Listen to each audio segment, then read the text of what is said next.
জঙ্গি ভূত কিন্তু ভোটের কথা বলবে, ভিতরে ভিতরে কিন্তু ভোট চাইবে না। ওরা কিন্তু ভোটে বিশ্বাস করে না, ওরা রক কাটায় বিশ্বাস করে। আন্দোলনের প্রস্তুতি নিয়ে মাঠে নামবো, আপনারা থাকবেন না? থাকবেন না?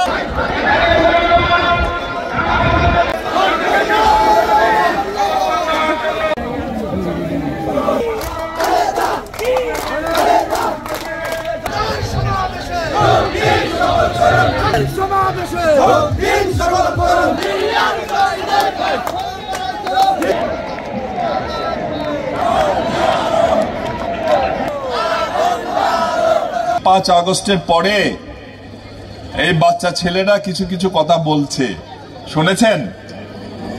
শুনেছেন? আমি অবশ্য এগুলোর উত্তর দিতে চাই না।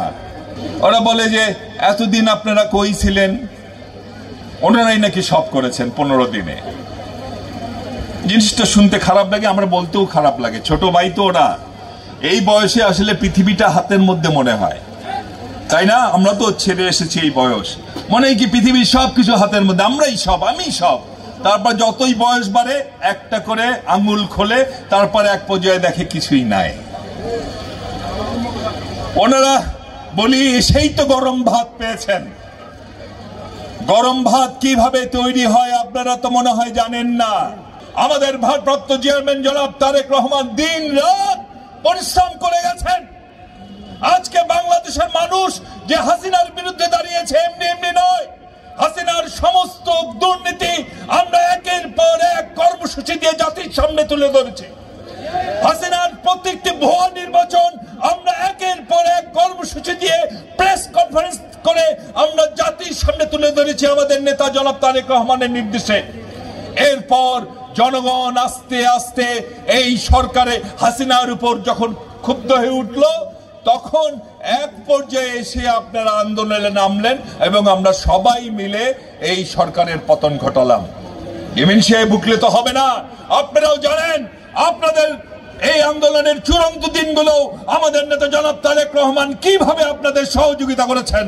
কথাবার্তা বলার সময় একটু হিসাব করে বলবেন। আমাদের তো আপনারা দেখবেন না, আমরা যখন রাজপথে ছিলাম আপনারা তো তখন অনেকেই ছাত্রলীগ করতেন। এখন বলেন জানের ভয়ে ছাত্রলীগ করতেন, আমাদের কি জান নাই? আমাদের কি বউ বাচ্চা ছিল না? আমাদের কি ভাই বোন মা বাবা ছিল না? আমরা তো জানি আন্দোলনে নামলে আমাদের জীবন চলে যেতে পারে। আপনারা যারা বলেন 6 জন লোক নাকি ছিল না ব্যানার ধরার, আপনারা আপনাদের ইহ জীবনে চর্মচক্ষু দিয়ে যত মানুষ দেখেন নাই তার চেয়ে বেশি লোক ছিল আমাদের প্রতিটি বিভাগীয় সমাবেশে। এই সরকারকে বলবো, নির্বাচনের কথা যে কথাটি পূর্ববর্তী বক্তারা বলে গেছেন, নির্বাচন নিয়ে টালবাহানা করেন না ভাই। এই 17টা বছর এদেশের জনগণ ভোট দিতে পারে নাই। বহু কোটি কোটি তরুণ ভোটার এখন পর্যন্ত জীবনের প্রথম ভোট দিতে পারে নাই। তারা ভোট দিতে চায়, কিন্তু আপনাদের কর্মকাণ্ড দেখে মাঝে মধ্যে মনে হয় যে জঙ্গি ভূত আপনাদের উপর ভর করেছে। জঙ্গি ভূত কিন্তু ভোটের কথা বলবে, ভিতরে ভিতরে কিন্তু ভোট চাইবে না। ওরা কিন্তু ভোটে বিশ্বাস করে না, ওরা রক কাটায় বিশ্বাস করে। সুতরাং ভুল করবেন না, জনগণের সেন্টিমেন্ট বোঝার চেষ্টা করুন। আমরা কিন্তু নির্বাচনের প্রস্তুতি রেখেছি, আবার আন্দোলনের মাঠ থেকেও সরে যায় নাই। যদি নির্বাচন বেশি বিলম্বিত হয়, ভোটের প্রস্তুতি ঘরে রেখে আন্দোলনের প্রস্তুতি নিয়ে মাঠে নামবো, আপনারা থাকবেন না? থাকবেন না?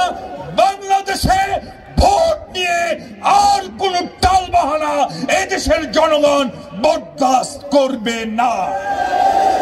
যদি জনগণ সমর্থন দেয়, যদি আগামীতে বিএনপি সরকার গঠিত হয়, আপনাদের কথা দিয়ে যাচ্ছি, আমাদের ভারপ্রাপ্ত চেয়ারম্যান জননেতা জনাব তারেক রহমানের নেতৃত্বে এই পার্বত্য চট্টগ্রামে স্বর্ণযুগের সূচনা হবে।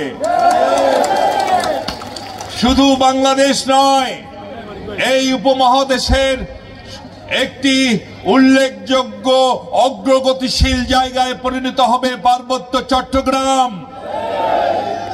এই পার্বত্য চট্টগ্রামকে আমাদের নেতা জনাব তারেক রহমান এই এশিয়ার একটি ধনী অঞ্চলে পরিণত করবেন।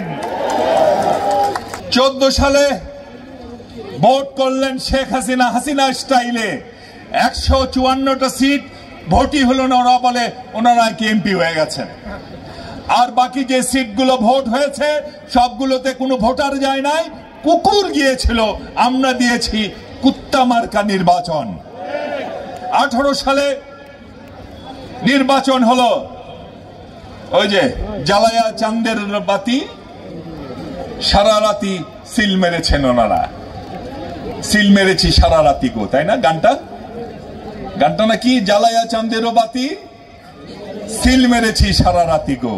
ভোটের আগের দিনে ভোট শেষ, আর 24 তো আমি দামি। বাংলাদেশের সমগ্র নির্বাচনী ব্যবস্থাকে ওনারা ধ্বংস করে দিয়েছেন। সেদিন আমাকে এক সাংবাদিক ভাই জিজ্ঞেস করেছিল, আওয়ামী লীগ যদি নির্বাচন করতে চায় করতে দিবেন না? আমি বললাম, যে আওয়ামী লীগ আমাদের টোটাল নির্বাচনী ব্যবস্থাকে ধ্বংস করে দিয়েছে, শত শহীদের রক্তের বিনিময়ে 9 বছর লড়াই করে আমরা এরশাদের কাছ থেকে যে ভোটাধিকার কেড়ে নিয়েছিলাম, সেই ভোটাধিকার শেখ হাসিনা মাটির সাথে মিশিয়ে দিয়েছেন। যারা ভোট ব্যবস্থাকে ধ্বংস করে দিয়েছে, আর যাই হোক, তাদের ভোট দেওয়ার কোনো অধিকার, ভোটে দাঁড়ানোর কোনো অধিকার থাকতে পারে না।